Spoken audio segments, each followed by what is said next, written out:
Dommage, malheureusement, la salle ne peut pas contenir tout le monde. J'ai appris qu'on a dû refuser du monde.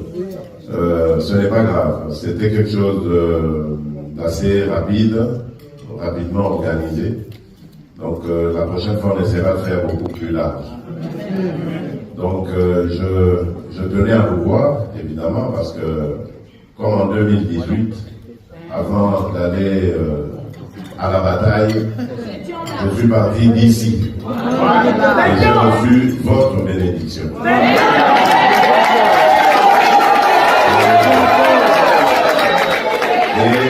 Et j'avais ramené la victoire.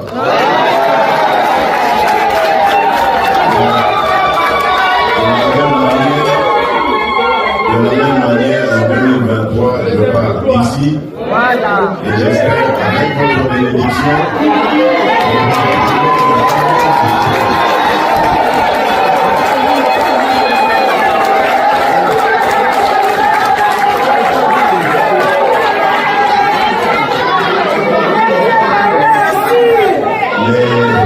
les très chers compatriotes,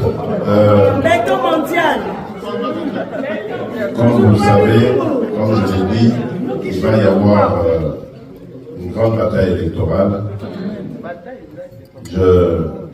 Ce n'est plus un secret, mais je l'annoncerai officiellement lorsque je serai à Kinshasa.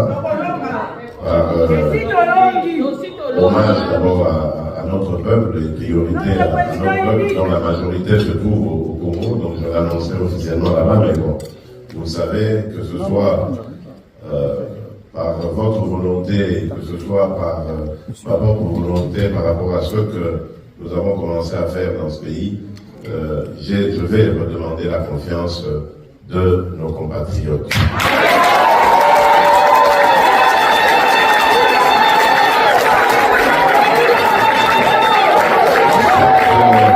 Cette confiance, je vais la demander parce que je crois que avec le soutien de nos compatriotes, et évidemment le soutien de Dieu, nous allons réussir à sortir notre pays du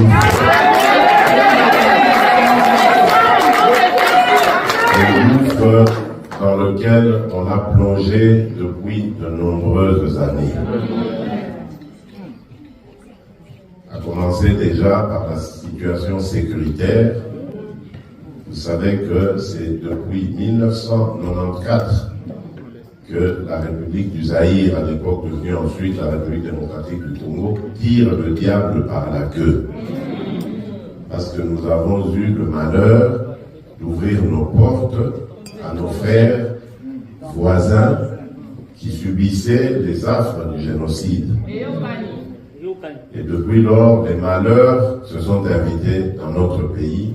Nous n'avons cessé de compter nos morts dans l'indifférence la plus totale de la communauté internationale.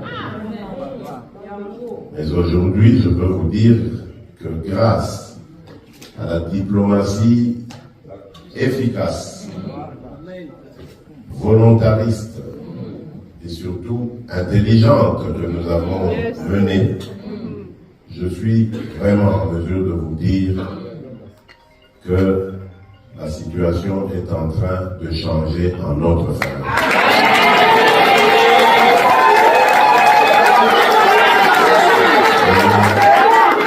Je peux vous dire que ce n'est plus qu'une question de moi. Suivez ça avec moi et vous me donnerez raison.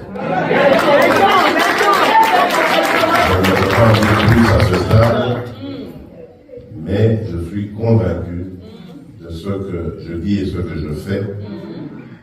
Cette situation de nos malheurs, dans quelques mois, elle sera derrière nous.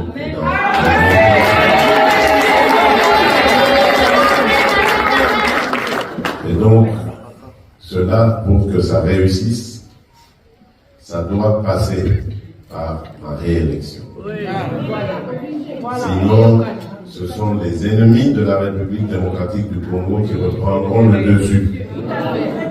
avec la complicité de certains des nôtres ou qui se disent des nôtres.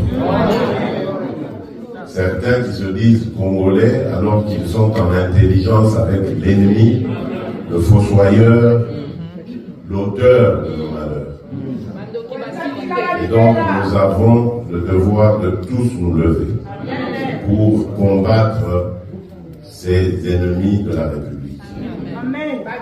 C'est vrai, nous sommes dans une démocratie, mais on ne doit pas profiter de la démocratie pour faire du tort au peuple en complicité avec nos ennemis.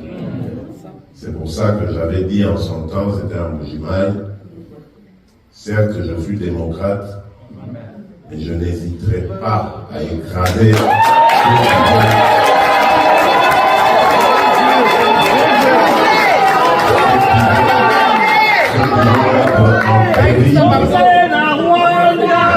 la stabilité et la sécurité de notre pays. Et je vais le faire sans regret, sans remords. Je ne suis pas un dictateur, je ne suis pas un sanguinaire, mais pour défendre mon peuple, défendre notre dignité, je suis prêt à tout. Je crois qu'ils ont reçu le message et ils n'ont qu'à bien se préparer. Ensuite, ce qui m'a animé, la volonté qui m'a déterminé à regagner, à redemander votre confiance, c'est le travail que nous avons commencé à faire aussi